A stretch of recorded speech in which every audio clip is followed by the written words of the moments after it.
அஸ்ஸலாமு அலைக்கும் friends, welcome to my channel. எல்லோரோட ஃபேமிலிலேயும் மாஸ்டர் குக்னு ஒருத்தங்க கண்டிப்பாக இருப்பாங்க. சமையல்னால் அது அவங்க தான். எல்லா டிஷ்ஷஸும் சூப்பராக சமைச்சு கொடுப்பாங்க. அப்படி எங்கள் ஃபேமிலியோட மாஸ்டர் குக் யாருன்னா எங்கள் அக்கா தான். அவங்க வெஜ் நான்வெஜ் எல்லாமே நிறைய வெரைட்டிஸோட சூப்பராக சமைச்சு கொடுப்பாங்க. அவங்க இன்றைக்கி புலாவ் சமைச்சிக்கிட்டே எப்படி செய்கிறதுன்னு சொல்லி கொடுத்தாங்க. நிறைய டிப்ஸ் கூட. வாங்க எப்படி சமைச்சாங்கன்னு வீடியோக்குள்ளே போய் பார்க்கலாம். ஃபர்ஸ்ட் ஆஃப் ஆல் நம்ம இந்த ஸ்டாக் பாட்டில் 100 ml ஆயில் சேர்த்திக்கலாம். ஆயில் கொஞ்சம் சூடானதும் ஒரு 50 ml நெய் சேர்த்திக்கலாம். ஆயில் கீ ரெண்டுமே நல்லா சூடானதும் நம்ம பட்டை கிராம் ஏலக்காய் மூணையும் ஆட் பண்ணிக்கலாம். புலாவ் பண்ணுறதுக்கு இஞ்சி பூண்டு பேஸ்ட் ரெடி பண்ணல. என்ன பண்ணுவீங்கன்னு கேட்டேன். எப்போவுமே பிரியாணி பண்ணுற மாதிரி புலாவ் பண்ணக்கூடாது, நம்ம பேஸ்ட்டாக போடாமல் இஞ்சி சேர்த்தாமல் வெறும் பூண்டு மட்டும் ஆட் பண்ணிக்கணும்னு சொன்னாங்க. ஸோ பூண்டு ஆட் பண்ணியாச்சு. நெக்ஸ்ட்டு பூண்டு கொஞ்சமாக லைட்டாக ஃப்ரை ஆனதும் நம்ம வெங்காயம் சேர்த்திக்கலாம். வெங்காயம் நல்லா நீல வாக்கில் கட் பண்ண வெங்காயத்தை ஆட் பண்ணிக்கலாம். நம்ம எப்போவுமே புலாவ் செய்யும்போது பூண்டாகட்டும் இல்லை வெங்காயமாகட்டும் ரொம்ப ப்ரௌனிஷாக வணக்கக்கூடாது. லைட்டாக வணங்கினா போதும், கலர் சேஞ்சே ஆகக்கூடாது. அப்படி கலர் சேஞ்ச் ஆகாமல் நம்ம செய்யும்போது தான் நம்மளுக்கு புலாவ் நல்லா ஒயிட்டாக கிடைக்கும். ஸோ நம்ம பூண்டையும் வெங்காயத்தையும் லைட்டாக வணக்க போகிறோம்.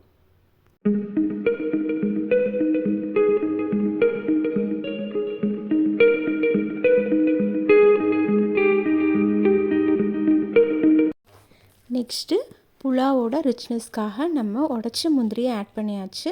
இப்போ எல்லாத்தையும் சேர்த்து வணக்கிக்கலாம்.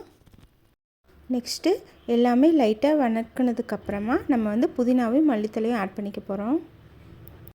இப்போது இந்த புதினாவையும் மல்லித்தலையும் சேர்த்து வணக்கிக்கலாம்.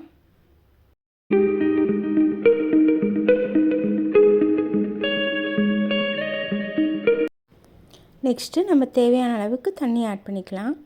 ஆட் பண்ணிவிட்டு கொஞ்சம் லைட்டாக கொதிக்க விடலாம்.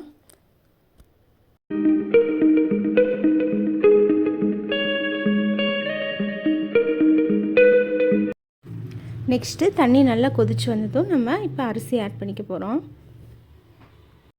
புலாவ் நாங்கள் நார்மல் அரிசியில் தான் செஞ்சோம். ஸோ ஒரு பங்கு அரிசிக்கு 2 பங்கு தண்ணி ஊற்றி செஞ்சிட்டோம். பாஸ்மதி அரிசினா 1.5 பங்கு தண்ணி ஊற்றி செய்யணும். அரிசி ஃபுல்லாக செய்ததுக்கப்புறமா தேவையான உப்பு சேர்த்து நம்ம மூடி போட்டு மூடி வச்சாச்சு.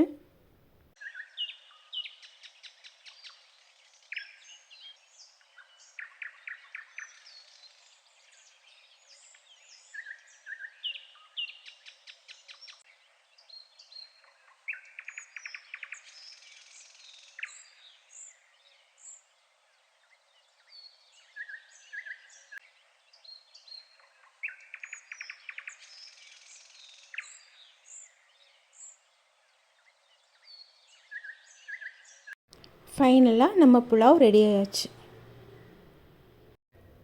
இதுக்கு சைட் டிஷ்ஷாக தால்ச்சாவும் சோயாவும் செஞ்சாங்க. ஃபைனலாக எல்லோரும் திருப்தியாக சாப்பிட்டு முடிச்சாச்சு. உங்களுக்கு இந்த வீடியோ பிடிச்சிருந்தா மறக்காமல் லைக், கமெண்ட், சப்ஸ்கிரைப், ஷேர் பண்ணிக்கோங்க. தேங்க்யூ.